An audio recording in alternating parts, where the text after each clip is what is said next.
Hi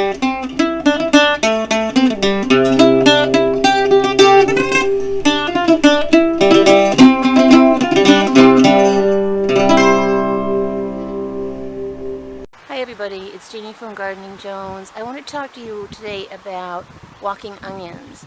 They're also called perennial onions, Egyptian walking onions. They have a number of different names. This is a perennial onion. You can see it has something of a little scape on top, pads on the bottom, and if you look down here, you're going to see that big one especially going across. They will actually bend over and deposit these pods in the soil.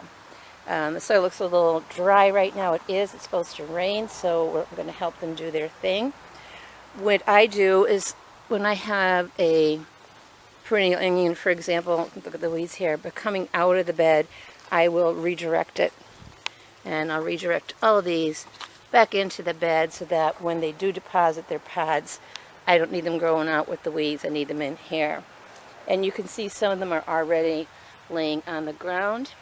Here's one that is coming up new this year from last year.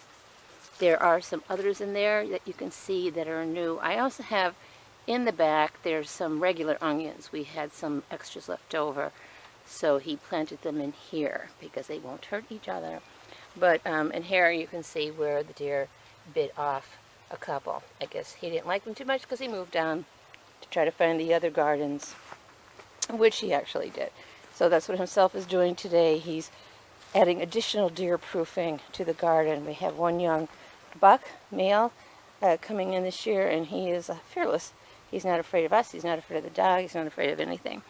This here, not counting the weeds, is a little plot of perennial onions that is coming up from the year before. So one of these bigger onions laid down, deposited at the pods, probably rained, they went underground, next thing you know, here's the more onions. You use perennial onions like scallions. You can, once you get to have too much, which you can see can happen. In fact, I started this from a clump from my friend Terry. Hi, Terry. When they start to get to be too much, you can just pull the whole onion out and use it like that, or you can also snip them sparingly until you've got a full supply of onions coming up. We also have a guest garlic. That's this with this scape on top.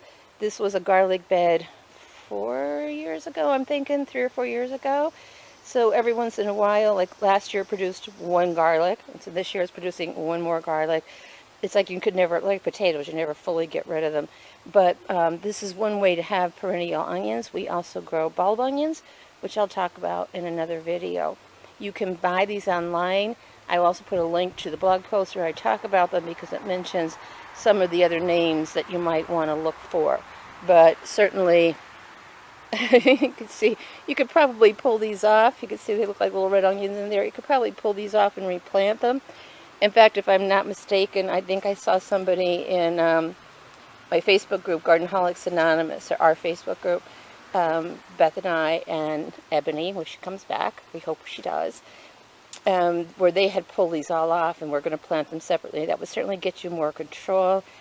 I don't need that much control and I don't have that much time, maybe when I retire, but not right now. So again, here's a real nice example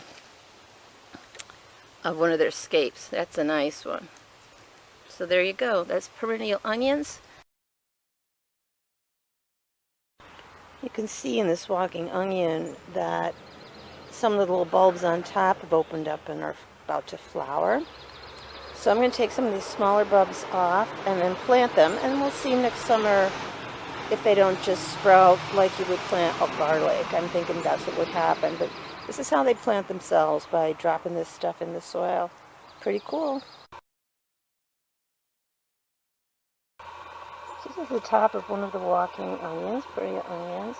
This is how you can see the plants are falling over all around here. They would plant themselves. I'm just going to plant a little area right here and see if I can't get myself, I'll get a little control, more control over it. I'm just going to toss them in there. I don't know if we'll see anything this year. Probably not till next year. But if they come up in the shape of an X or a cross, Then we'll see. Well, no. They were the ones that we planted. Worth a shot. It's always fun to experiment. Here's some of the walking onions here. You could see how this was a little cluster of bulbs. You can now here's another one that was a little cluster last year. Probably an onion fell over. You can pull them up and use them like a scallion pretty much. And I think we will start this year thinning them out. I think the bed has filled itself up. Well, there's a lot of weeds, but the bed has filled itself up pretty good. Got a lot more things going on here. And I think it's time to start harvesting. It's been a couple years.